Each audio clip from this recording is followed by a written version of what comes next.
Olá, eu sou Rodrigo Pocente, gestor do fundo Fator Veritá, VRTA11. Estou aqui hoje para falar de vocês sobre o fechamento do mês de agosto, alguns highlights aí do nosso relatório. A gente encerrou o fundo com caixa de 60 milhões, encerramos o mês de agosto com caixa de 60 milhões, temos ainda uma posição de aproximadamente 30 milhões em compromissada reversa, compromissadas essas que vão ser quitadas em breve. Tivemos apenas uma movimentação pequena, a compra de um CRI do supermercado Mateus, no volume de 5 milhões de reais. Pagamos 70 centavos de dividendo, esse assunto eu vou falar no próximo slide, e a gente ainda tem uma reserva de aproximadamente 31 centavos, reserva essa que a gente utiliza para linearização dos dividendos. Falando aqui, então, dos dados gerais, e principalmente de dividendo, os 70 centavos, eles prefizeram aí um dividend yield de 0,76, visto que a nossa cota a mercado encerrou o mês de agosto em R$ 92,49, e isso em relação ao CDI, já com o gross-up de impostos, chega ao patamar de 78% do CDI. Por que a gente teve um dividendo relativamente baixo, né?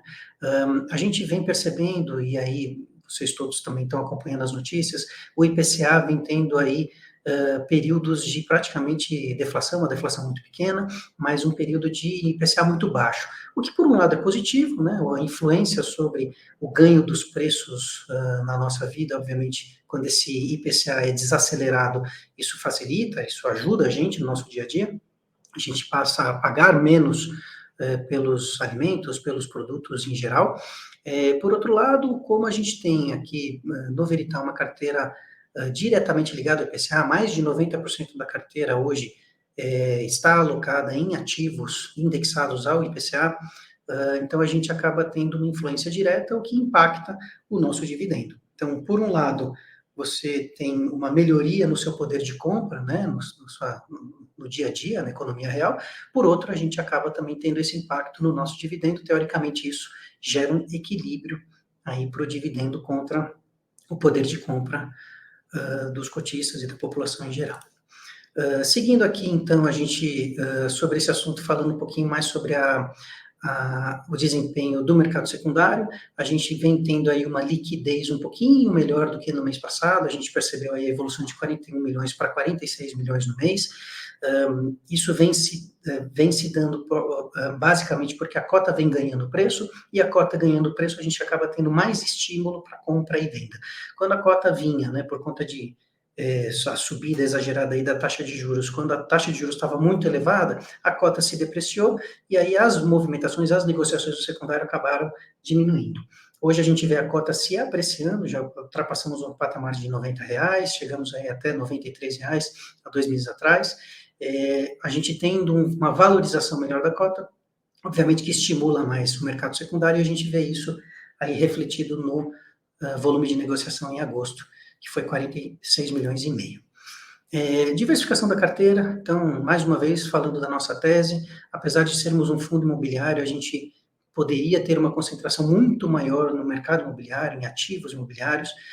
mas a gente hoje tem uma limitação, a gente aí não ultrapassa os 23%, então por volta de 22,4% no setor de construção civil, e isso, obviamente, faz parte da nossa tese de diversificação. Então, a gente cada vez mais vem reforçando esse ponto, a gente diversifica não só em tipos de operações, em tipos de taxa, riscos diferentes, mas também em segmentos, setores diferentes da economia, obviamente que isso agrega e mitiga cada vez mais o risco da carteira. O ponto que eu estava comentando sobre a participação do fundo em IPCA e em alguns outros indexadores, então, a gente tem 83,3% da carteira em IPCA, isso computando o todo de ativos, tá? Quando a gente fala só dos CRIs, já a gente tem mais do que 90% da carteira em IPCA, quando a gente fala só dos CRIs. Falando da carteira como um todo, como a gente tem aí por volta de 9% em fundos imobiliários, em outros fundos imobiliários, então a gente acaba tendo aí uma diferenciação nessa cota, nesse valor. E tipos de ativo, a gente tem majoritariamente CRI, até 9% aí, por volta de 9% em fundos imobiliários, e alguma coisinha aí em caixa que a gente já tem alguns CRIs aqui no pipeline para poder fazer as alocações. Taxa de aquisição média, isso daqui é um ponto muito interessante, a gente conseguiu nas últimas duas emissões, um ponto que a gente já comentou algumas vezes, mas a gente conseguiu nas últimas duas emissões sair de um patamar médio de IPCA mais 5,8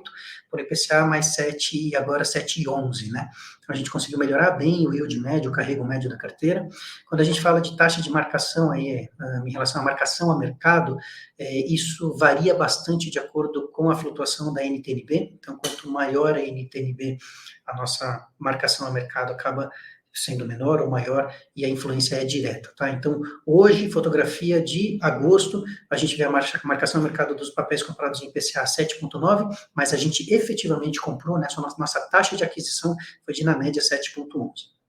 CDI não tem muita essa variação, então aí a nossa taxa média de aquisição de CDI mais 2,8, IGPM a gente tem pouquíssimos ativos, então IGPM mais 7,8, e IGPDI a gente só tem um ativo na carteira que inclusive está vencendo em breve. Nosso prazo médio da carteira aí está por volta de 5 anos, a gente varia geralmente entre 5 e 6 anos, hoje a gente está com uma carteira um pouquinho mais curta aí, em termos de duration, de prazo médio. Esse slide aqui é aquele slide que a gente vem apresentando sempre, mostrando aí um pouquinho de como se comporta o dividend yield de acordo com o valor de compra da cota a mercado, né? Então, como a cota vem variando bastante, ela está numa taxa muito atraente, né, num valor muito atraente no mercado secundário, só para fazer sentido aí entre o que realmente está acontecendo no mercado, a cota tem variado entre 90 e 92 reais. Se você comprar a cota a 90 reais, a gente tem uma carteira em IPCA que pode remunerar esse cotista a IPCA mais 9,66, que é uma remuneração excelente. A carteira variando para 90, o preço do fundo variando para 92 reais, a gente vai para um patamar de retorno de 8,98, IPCA mais 8,98. E aí esse range é muito interessante para ser observado, porque é um momento de entrada muito importante, tá? Então, acho que nesse sentido faz sentido a gente focar bastante, deixar isso bem claro, que é um momento de entrada bastante interessante perto do que a gente tem aí de retorno da carteira. Falando um pouquinho de mercado e tendência, não tem grandes novidades, a gente está numa super expectativa aí de realmente entrar nesse ciclo de queda de taxa de juros. A gente já viu que o IPCA arrefeceu, a gente já viu que a inflação está sob controle, então a gente está aí realmente muito ansioso para que esse momento de ciclo e retomada e queda de taxa de juros apareça logo, não só para a gente ter mais incentivos, obviamente, na economia e na economia como um todo, mas também a gente vê aí o mercado de fundos imobiliários reagindo um pouco melhor, lembrando que a correlação entre taxa de juros e as cotas dos fundos imobiliários é direta. Maior taxa de juros, as cotas dos fundos imobiliários sofrem, menor taxa de juros, as cotas dos fundos imobiliários ganham mais valor, e é isso que a gente está esperando aí para ter mais um novo ciclo de crescimento dessa indústria. Se você gostou desse conteúdo, se inscreva no canal, ative o sininho e nos siga nas redes sociais. Muito obrigado e até a próxima.